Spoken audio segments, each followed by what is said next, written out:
Welcome back to another episode of the Ben and Bergs podcast. I'm Ben, your favorite high school dropout and founder of Collective Shift. Alongside me is Bergs, your favorite MBA and COO of Collective Shift. We're here to bring you world-class crypto research, strategies, and insights to help you crush this crypto bull market, plus get an exclusive behind-the-scenes look as we scale Australia's leading crypto research company. If you are listening to this on your phone, we'd really appreciate it if you could share it with a friend as we're going through this. If anything resonates, we'd love for you to share around how we grow the podcast.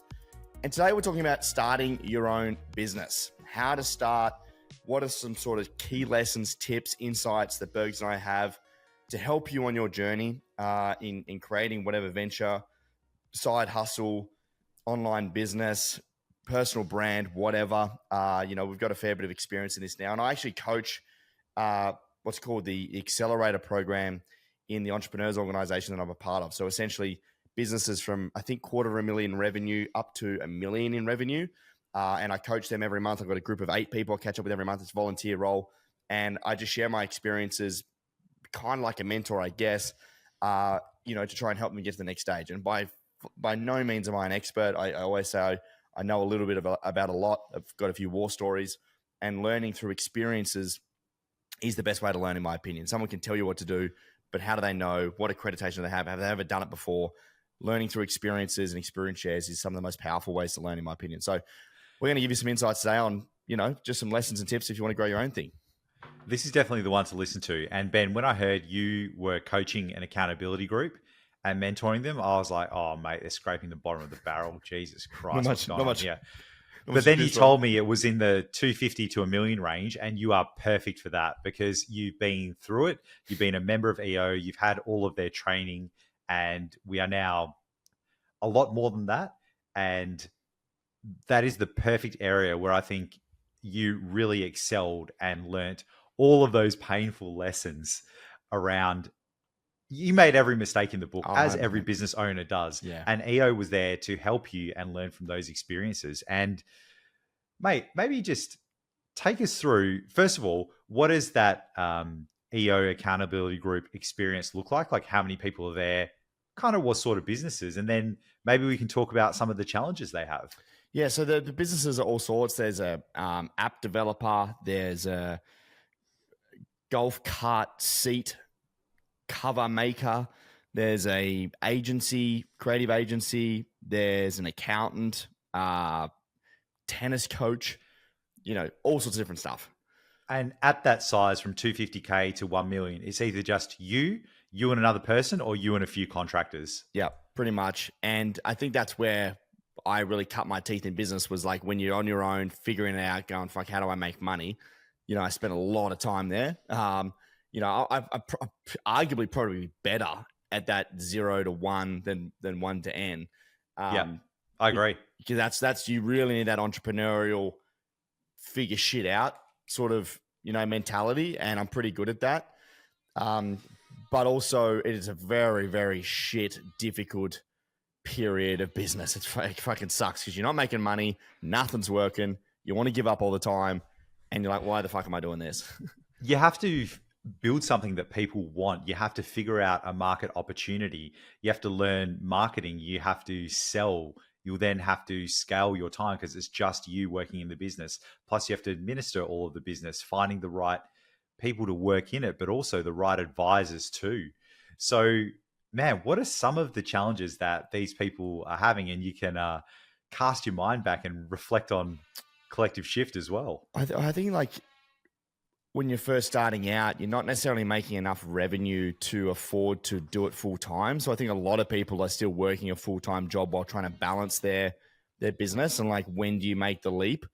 Because you want to kind of keep the business as healthy as possible. Like, you don't want to be extracting too much money out of the business, too early. Otherwise, you're never going to get anywhere. You're never going to be able to invest enough. So I think like trying to, keep a job or keep an income so you're not putting too much pressure on yourself is important. But then also you've still got to find the time to do the business. So trying to balance that is super important. And then also trying to figure out what your superpower is. So one of the things I always give my experience share on to our people in our group that I coach is that, you want to be across. You want to know the basics of everything. Some of the mistakes I've made in the past is not knowing anything about something and hiring someone to do the job And if you as the founder don't know what good looks like, well, then you have no way of figuring out whether or not they're doing a good job. Marketing, number one, and sales that I made a mistake in the past. Didn't know how to sell the product, didn't know what it should look like, how to brand it, hired someone to do that. Disaster. Shit show. As the founder, you are the one that needs to figure out how to sell it, who to sell it to, and for what price, and then you can outsource, but you have to do the work first. Yeah. So just at the time that I've been at Collective Shift, we've had marketing people, we've had tons of agencies, we've had contractors. Do you remember that stupid marketing guy that was on a walking treadmill? And he was just useless, promised us the world, did nothing. And then we're just like, mate, you're fired. He's like, yeah, whatever, just keeps walking on the treadmill and talking. Like he had no idea. And a lot of these marketing agencies are quite terrible. So just to flesh out what Ben said there, you need to, as a founder, you need to be able to know how to sell your product, who to sell it to. Yeah, you can get some contractors to kind of, help you out and do some grunt work, but you need to get it to the stage where it's an F1 car. And then you need to hand that off and teach the process and the system to other people and get them to run it. But if you can't sell your own product and market it and get reliable sales, someone else ain't going to figure that out for you. Yeah, bang on. And because you, the founder, know the product, the problem you're trying to solve and who to solve it to, it wasn't until I really was able to get on the sales calls, figure out the product, figure out the problems that our customers had, and then be able to sell it, and then you can sort of offset that. So that's one area. Facebook ads, for example, is another one. Like a lot of e-commerce companies, a lot of online businesses require an ads. If you're not a technical person, if you don't know how to do ads, that's okay, but you need to know some of the metrics before hiring in a contractor to do it.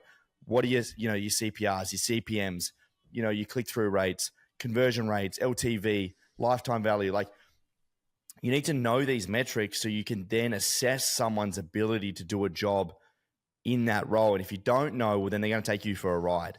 And so many business owners, including myself, went through the agency, get fucked by them. You hire a contractor, they don't know what they're doing. They're just charging you a retainer. They're not even looking at what they're doing. And you jump in there and you're like, I don't know what I'm doing. And that's okay. You don't necessarily need to know how to execute the ads or create the thing, but you need to know enough to figure out if they're doing a good enough job or not. Yeah. And you can learn as you go, and don't get locked into retainers, especially when you're early stage. If someone comes to you and they're like, oh, we'll just have an ad budget, we'll run some ads, we'll do this, we'll see what happens. If they're not giving you defined metrics of we're doing a $5,000 test, this is where we're running it, these are our metrics, this is the data we're collecting, this is how we're collecting it, and this is the experiment we think will work. Whether the experiment works or not is neither here nor there, but you need to run something that you think has the highest chance of success and then measure against it. And it's about doing really quick tests with small amounts of money in order to get a result. If things start working, you start to feed it and go from there. None of this, oh, you give us 10 or 20 or 30 grand a month, we kind of do a few things for you here and there, and we'll see the result at the end. Absolute nonsense. You want to move fast. You want it to be really defined, have a hypothesis, go run the experiment, and then get the metrics and the result. Yeah, bang on.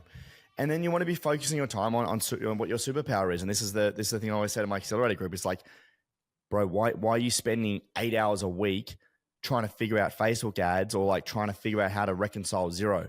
Like outsource that. I know you don't have a lot of money, but you're going to make a lot more return by focusing on your superpower. So for me, in my business, it's creating content. The more content I can create, I go into an Instagram reel that gets 100,000 views. That's going to make us a lot more money than me trying to figure out how to reconcile transactions or getting in operations land where I'm going to break something where Bergs lives, right? I focus on the things that only I can do in the business, and I live there, mate. Don't come to my house. Don't come to my house. So figure out what your superpower is. What is the thing that you can do that no one else can in your business, and do as much as you can on that? So business owners fall into the trap of they have to do everything, but really what you have to do is know yourself and what is your highest utility in the business. And as uncomfortable as it may feel, those other things need to be given to other people or outsourced or just not done. It's okay. Things can be on fire for a little while and you can get to them next month. You don't have to do everything absolutely on time. Work out whether it's smoke or a controlled burn or a bushfire. If it's a bushfire, it'll probably need your attention. Yeah. But work out what your highest utility is at the business. And generally that'll be defining strategic direction in your business, talking about your company, awareness, brand building, and selling. And Yeah. also, like, building your product, whatever that may be, Yeah. depending on the business that you have. Focus on those areas, and then you can start to worry about cash flow, worry about, execution, Yeah. worry about people coming into your business. Yeah. And in the early stage, I would say, in my experience, selling and sales is the most important skill you can have. I didn't have this skill when I first started. And Still don't. and we were Nah, just give you a shit. You have built that up over a series of years, mate, and you are a very good salesman. I've got to say that. You need it, right? And I didn't have that when I first started. And when you have a cash problem and you don't have money coming in, how do you get money coming in? You have to sell your shit. And if you don't know how to sell your shit, you're not going to make money. At the end of the day, nothing fucking matters. No one gives a shit about your logo, your website, your bullshit Instagram that no one's looking at. Can you sell your product? That is the most important thing. Because if you can't sell, you're not going to have any money. You need cash in the door. And I read a book. I can't remember what it's called. It's a great book. Anyway, I'll try and remember it. But it was all about like cash is king. Selling is the most important part of any business, especially when you're starting up. So I would urge you to get on sales calls, learn how to do it, talk to people. I had a huge leg up because we raised money and I had no idea what I was doing when I first started. But when you raise money, you're selling, hundreds of thousands or, $1 million investment. You need to know how to sell. And that's what really helped throughout what we have now. We have a sales team and all that sort of stuff. But yeah, hugely important. Yeah, you're right, Ben. You need to know where your well is before you get thirsty. Yeah, and you need to put yourself continually in uncomfortable situations. If you've got a to-do list, do the one that sucks the most, because that's probably the one you need to do and you've been avoiding. Yeah. And not being a salesperson and then doing sales, it feels a bit, foreign, a bit gross. It's very difficult, but it is a skill that you can learn and you will master over time. Like, all of these things are learnable. They're teachable. You can go to that website like Ben does, clarity.fm, and a few other ones where you can pay money to get a world-class coach to coach you on your individual problems. And then you can go out and practice it that week, come back the next week and get some more feedback. It's a great segue into the next part is getting a mentor or an advisor. Like, I had no idea what I was doing. Still don't really know what I'm doing. Like, growing a business, you need to get smart people in that you can consult, learn from, that have done the thing, and I think that's why I do what I do now with the Accelerator Group, because I've done a lot of what they're trying to do so I can share my experiences. Try and find somebody, some person online, whoever, a coach, mentor, advisor. Fuck, I've had like 6 or 7 at once on different things, whether it be, marketing, fundraising, sales, performance coach, CEO coach, like learn from as many people as you can, take all of that and then implement it with your business. And you're going to get so much faster and faster results than trying to figure it out on your own. Like, don't reinvent the wheel. Business is a very hard and lonely journey. The ups and downs, there's huge swings. They happen very rapidly. One day you'd be on top of the world. Next day you're like, oh shit, someone left or we lost this contract. And you need to work on your resilience, but you need to work on yourself as well. And Ben, you said that you continually want to grow because you don't want the business to outpace you. Yeah, and that's been a big thing from the start. Listening to podcasts, I join EO, I go to learning days, I go on annual trips to personal developments. I cut, my monthly group that I catch up with, reading books, watching YouTube videos. Like, I'm constantly just consuming as much content as I can to, like you said, Bergs, like I've always said, I need to be 3 steps ahead of the growth of this company. Otherwise we won't grow. You even did a finance course. And like we said before, finance is not your area of expertise and it's not an area you're going to spend oodles of time. You got people for that, but you need to have at least a level of knowledge to be able to interact with the reports and everything that you get to inform the strategic decisions that you make across the company. Yeah. And I hated it, but I really am glad I did it, because now I can ask the right questions. I can have more sophisticated conversations with Bergs or our CFO to ask the right questions and make sure we're heading in the right direction. So, you don't need to know everything, but you should know the basics of most of things. And at the end of the day, it's not about the business. It's about you. It's about the lifestyle you want, how you want to grow as a person, the things that you want to implement, how you want to live your life, the skills you want to have, the values that you have and drive through your business and affect the community and the world. It's about you. It's not about the nuts and bolts of the business. And the more that you can understand yourself, the more you'll have your North Star and be able to live your life through your business. Absolutely bang on. And that's probably the last thing I wanted to add here is like it was something I say all the time. I find a lot of my accelerators getting these crossroads of they're not sure what to do next. Should they grow? Should they hire? What to do next? Should they, are they too operational? What should they do? Business, in my opinion, is a vehicle to help you create the life that you want. So you need to figure out the life that you want so you can figure out what vehicle you need to get there. Back to the goal setting. Where do you want to be in a year's time? That fantasy story that Bergs and I talk about, where and what does your life look like? And then you can create the vehicle to go and achieve that. Yeah. Have a vision board of what you want your life to be, because you're starting a business. It's not an easy thing. You're taking on a lot of risk. You're probably going to not have money for a while. And only 4% of businesses make it to $1 million. And then only 4% of that 4% make it to $10 million. So, you're on a hard path. A lot of businesses do fail. They fail to grow. And really think about why you're doing this and the life that you want. Because really what you're doing is you're putting your time and effort up front, putting in a lot more time and effort than someone would just working a 9 to 5. And the bet is that in 4 to 5 years, you will have a fully functioning business that will cash flow, that will set you up for the rest of your life. That is the bet that you're taking. And just remember that it does take at least 5 years minimum to build a decent business. Even 5 years is quite quick. And the first 3 years fucking suck. They suck. Like, it is hard, stressful, especially if you put money into the business, like, or you're the sole founder, or like, you have a lot of financial risk. It is stressful as fuck. And like, and I was single, while building the business. If you got a mortgage and kids, fuck, that's only like going to be multiplied. Oh, bro, let's talk about the last 3 or 4 years. Since 2020 of Collective Shift and all of the hard times. Let's just list them out now. When you look back, some of the things we've gone through to actually give people an idea of what it's like to run a business. Because they see us on a podcast, we're all happy. Yeah, we have a whinge now and then. But mate, like... Oh, there's been from legal stuff to, bad, bad hires, to cutting salaries, to going part-time, to putting more of your own money in, to being in debt to the ATO to make sure the business can survive, to nearly running out of money, to telling employees we can't pay them that week, to like... Yeah, it's literally like, we're going to run out of payroll in a few weeks. And we're like, shit, what do we do?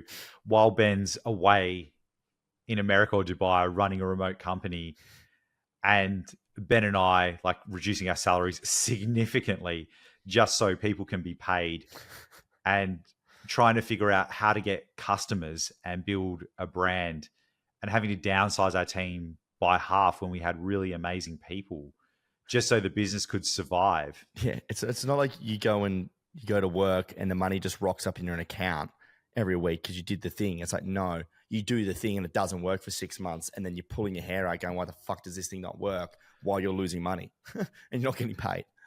Yeah, and it takes a long time to, reduce the burn. It takes a long time to hire again and get the right person. If they don't work out, that's 3 months down the drain.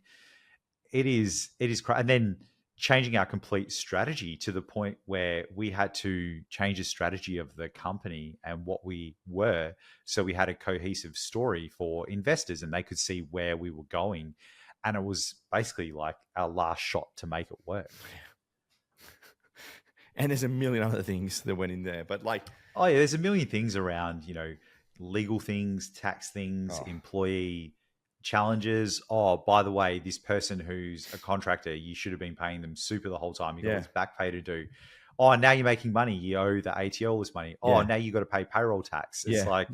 By the way, now you need insurance. Oh, by the way, now you need this license. Oh, by the way, now you owe us more GST because you're making more money. Oh, by the way, like it just doesn't. By the way, the reporting that was done was on cash and not accruals, and you've got all these.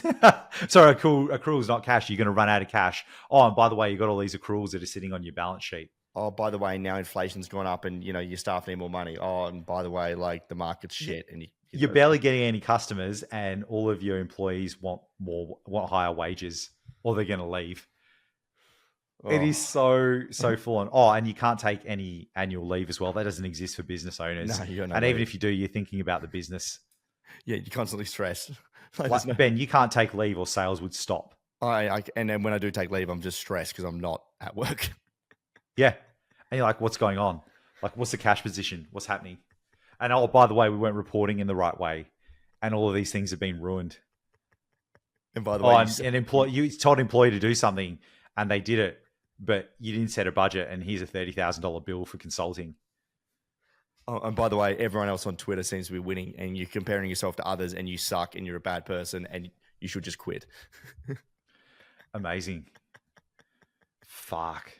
Looking back now, it's a lot better and it's more stable. You still have a lot of challenges every single day, and it is still quite stressful, but nowhere near what it used to be when you're trying to figure it out, where it's literally the decision you make that week or month, it can make or break your business. Like next month, you might not have a business. You need a lot of resilience and persistence. And I think that's one of my superpowers over time. Like the amount of positions we've been in where it's just like, this is just so easy to fucking give up and quit is like probably a bit of naivety, to be honest. But like, I think that's why a lot of people don't make it through, because it just gets way too hard. And like, what the fuck? Like, how many conversations have we had, even when you've been here, even before you were here, of like, I'm just like, what the fuck am I doing? Like, this is just ridiculous. Like, what? This is just stupid. And you would have been questioning it because you made some money in crypto and you rolled all of that up and bought a business, and you could have just sailed off into the sunset with a lot of that money. And you're constantly questioning the choice that you made. Plus, you took profit, so you had a massive bill to pay the tax office and have that hanging over your head. And you're like, fuck, I've been doing this for so many years. When is the time going to come where I actually literally get paid? Yep. But on the other side, if you can make it through, it's freeing. We get to work when we want, wherever we want.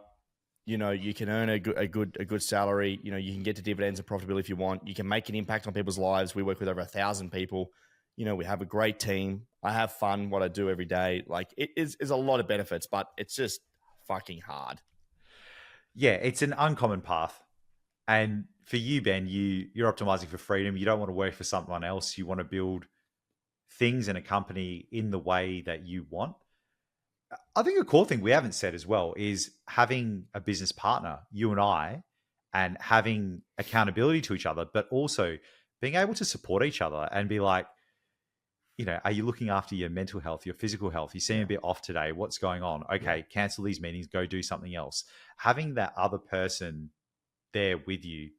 Because if I was doing this solo, and maybe I won't speak for you, but if I was doing this solo, I'd be like, fuck, too hard. Like, it's completely shit. Yeah. And you need that other person to be in the trenches with you, to help your decision making and to help support you, because it is really, really tough. And also, I think you need someone to balance your negatives or the areas that your weaknesses, and that's what we're very good at. Like, I feel as though we're polar opposites in a work sense of like what our skills are and what our assets are. I think the other thing as well is what I love about business is learning. I've always found when business gets boring, it's because I'm not learning, I'm not growing, and that's what I love about business. I've learned so much about everything. A thought just popped into my head. This is like maybe 100 podcasts ago, where you're like, you know what, mate? I haven't learned anything in a while. I haven't read a book for like a year. Sounds like me. And I think you got back to like doing a few courses and reading again, and that got you back on track. Like, it sparked that thing within you. Yeah, 100%. I need to learn. That's why I love learning and progressing. Otherwise, I feel as I'm just plateauing, and that's where I get bored. So, business is great for that. So there you go. Like, if you're in that 250 to 1 mil mark, know that it is very difficult. It sucks. A lot of people don't talk about it because they've either not done it, they've failed to grow, and that's okay. If you just want to stay at 250K, 300 per year, and you're a solo, great. But yeah, do try and figure it out. Talk to people that are at the same level. Go to EO. Hit Ben up on Twitter or something like that. Like, we've been through this thing. It is a very lonely journey. Yeah. And it's also difficult to find people that have been through it to share the experience and to learn from each other. Yeah, totally agree. Awesome, man. Good podcast. Thank you so much, everyone. Again, if you like the podcast and you find this was interesting and you know someone building a business or maybe thinking about it or they're in it, love for you to share this with them. It's how we grow the podcast. We don't do affiliates, don't do advertising or anything like that. Completely free. We just want to give you as much support and guidance as we can. So please share it around. We'd really, really appreciate it. And we'll see you on the next episode. Thanks, champions.